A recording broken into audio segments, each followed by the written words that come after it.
Assalamualaikum warahmatullahi wabarakatuh. Hai semua, ketemu lagi sama aku di channelnya Yoyo Rohaya.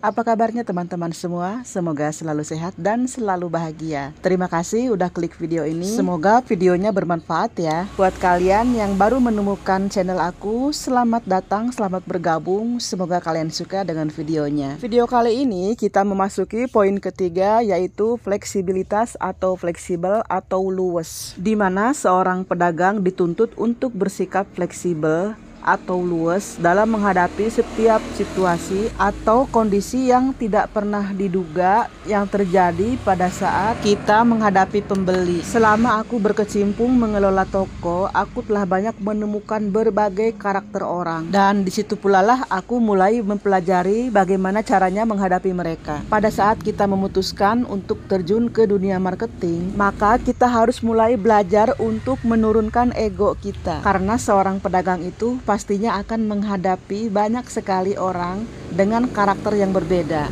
Hal apa saja sih yang sering terjadi di toko yang mengharuskan kita untuk bisa lebih fleksibel menyikapinya? Di antaranya adalah masalah harga. Di toko sembako ini ada jenis barang yang harganya tidak sekompetitif harga sembako itu sendiri. Dia adalah jenis barang kosmetik. Jenis kosmetik ini biasa banyak ditemui di minimarket ya, dan itu harganya lumayan tinggi, terutama untuk alat-alat kecantikan seperti bedak, lipstik, pensil alis, dan masih banyak yang lainnya.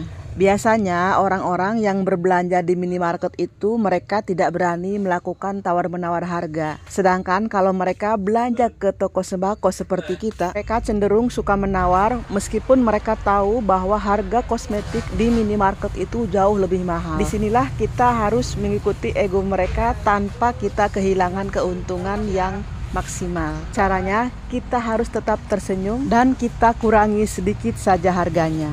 Dengan begitu mereka akan senang dan ingin kembali berbelanja ke toko kita karena dinilainya kita ini berbaik hati mengikuti keinginan mereka. Selanjutnya adalah masalah barang yang expired. Biasanya masalah barang expired itu terjadi karena pedagang-pedagang di kampung yang berbelanja ke kita sebagai reseller itu belanjanya ngacak ya, bukan cuma ke kita tapi ke toko yang lain juga. Akibatnya ketika dia mau mengembalikan barang yang expired, banyak pedagang yang menolak karena dianggapnya itu bukan barang dari dia. Untuk kasus seperti ini biasanya aku terima aja barang expirednya, toh nanti juga aku akan kembalikan ke sales sebagai barang returan. Selanjutnya masalah nota penjualan. Beberapa tahun terakhir ini aku sudah mulai menggunakan sistem komputer dalam melakukan transaksi. Masalah kemudian terjadi ketika ada seorang reseller yang menolak untuk menerima struk pembayaran itu, dan dia lebih memilih untuk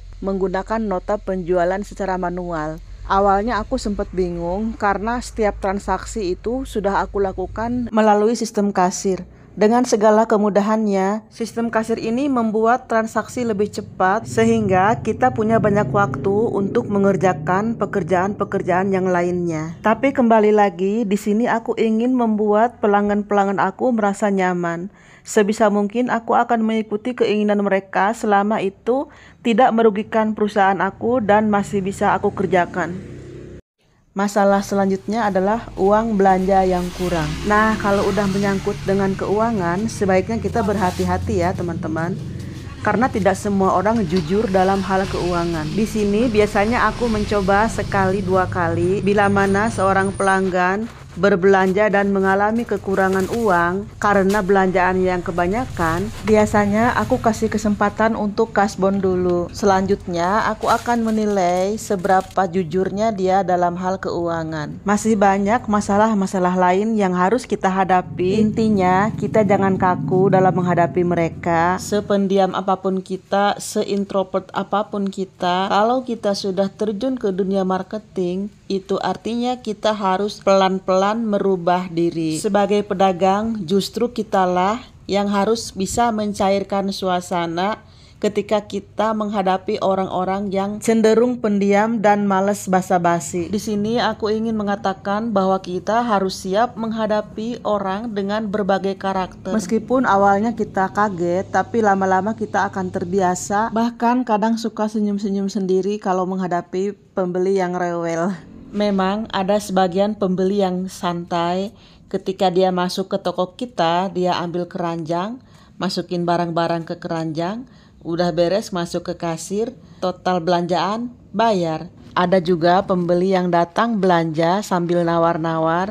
Bahkan ada calon pembeli yang datang cuma nanya-nanya harga aja, udah gitu dia pergi aja gak beli apa-apa. Itu namanya mengundang erosi ya, emosi.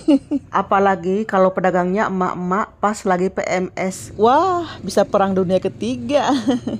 Oh ya teman-teman, itu hanya sebagian kecil dari masalah-masalah yang sering aku hadapi di toko. Masih banyak masalah-masalah lain yang dihadapi ketika kita sedang berada di toko. Masalah pembeli ngacak-ngacak barang lah, yang rewel, yang ngeyel. Bahkan masalah pembeli yang membawa anak kecil lupa dipakein pampers dan dia pergi ke toko kita untuk membeli pampers tapi keburu pipis dan keburu BAB di tempat. Nah, kalau sudah begitu, maka ingatlah kata tukang foto ketika dia memberi aba-aba.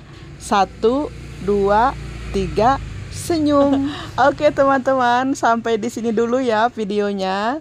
Terima kasih sudah menonton sampai akhir. Sampai jumpa di video berikutnya. Tetap sehat, tetap semangat, dan tetap bahagia. Wassalamualaikum warahmatullahi wabarakatuh.